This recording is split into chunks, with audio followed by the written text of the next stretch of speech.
Hi guys, so today I am driving the newly updated 2019 Volvo XC90 that was actually launched in our market just last week. And as you can see here from this little speaker there, the Bowers & Wilkins speaker there, the variant that I'm driving here, this is the T8 Inscription Plus, the range topping variant. So this one priced at over 400,000 ringgit, 410 thereabouts. Comes with the 2-liter twin charged, turbocharged plus supercharged, engine mated with a plug-in hybrid system. Pushes out 407 horsepower, 650 newton meters of torque.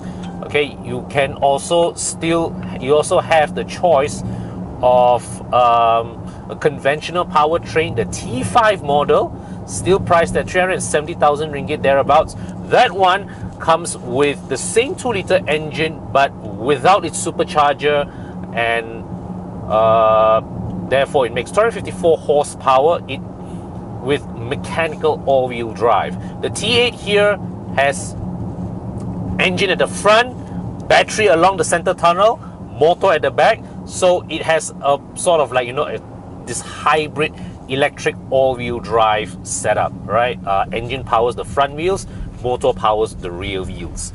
It is a proven setup. Volvo has been selling this XC90 since 2015, and based on Bobby's own personal experience as an owner, this car has this setup by Volvo has been relatively problem-free, pretty reliable, and offers fantastic straight line performance.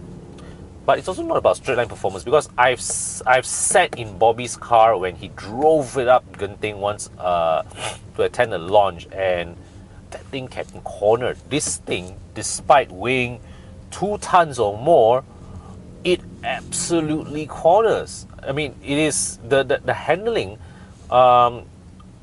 of this XC90, when you take into consideration its height as well as its bulk and its weight, is absolutely amazing. Yeah, so this is a large SUV that if you need to go anywhere in a hurry, this is pretty much a good choice to make. All right. Sorry about that. So yeah, this car is quick on a straight line, and it will hold its own around corners. Now, of course, I've also driven the T5 model. That car, the T5 variant, to me, because of its lighter overall weight, and plus the fact that its all-wheel drive system is mechanical, it feels more natural. All right, the handling, the balance, the dynamics feel more natural. But you see, once you're already looking at a 380,000, 400,000 ringgit budget, there is no running away from the fact that the T8, whether or not you take just the T8 Inscription or the T8 Inscription Plus, which comes with the Bowers & Wilkins sound system, it is a far superior value proposition compared to the T5. So let's get it straight out of the bat. Just like what I've said with the S90 and the XC60, if you are choosing between T5 or T8 plug-in hybrid, the plug-in hybrids definitely give you the best value. All right, the only reason you would want to choose the T5 would be because, for whatever reason known to you, you actively do not want to own a plug-in hybrid. But otherwise, when you factor in when you consider the performance on offer, the equipment on offer, the T8 model here really gives you the best value for money. So coming back to the facelift exercise here, what has been changed? Well, there are some stylistic changes. which I will of course have to take you through on the walk around. But the most important enhancement with this 2019 XC90, of course, is the battery, where Volvo has installed a more powerful battery placed along the center tunnel here. So that gives you better, a longer all-electric cruising range. Now, Volvo claims that this XC90 will do 50 kilometers per full charge without you needing to burn a single drop of petrol. Of course, in our climate, when you considering the fact that if you switch your aircon full blast, I reckon 35 is probably a more realistic estimation of the car's range in our driving conditions. Okay, so overall, how does this car feel to drive? How does this XC90 feel to drive? I've actually barely driven the pre-facelift model. I think driven very short stint. But I must say the overall impressions of the XC90 is that this is a large SUV. It is a proper 7-seater SUV, but I mean, on the move, it really does not feel cumbersome to drive, and I think that is an important aspect of its appeal. Of course, having a sufficiently powerful engine helps, all right, but even when you drive the less powerful T5, this does not feel like an SUV that is encumbered by its weight. So right now I'm approaching a bend, right? I can turn. The chassis distributes its weight around the four corners brilliantly. Okay, and of course ride comfort is good, primary ride is good. So yeah, this is an SUV, this is a large SUV that really that would really help you go very fast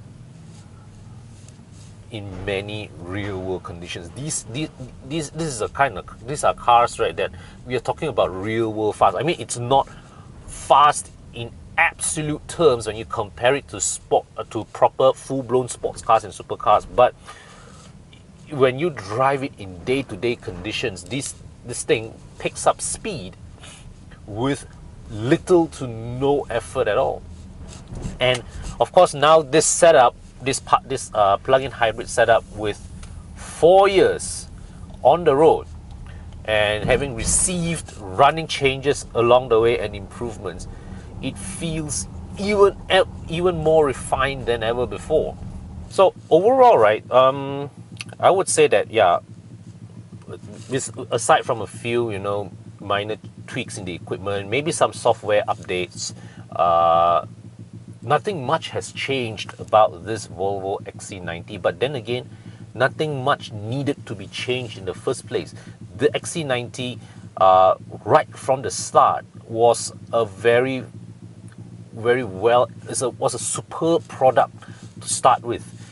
I mean, Volvo took, what, 12 years to replace the original XC90, but this one really comes in and has proven itself to be a worthwhile successor of the highly successful original.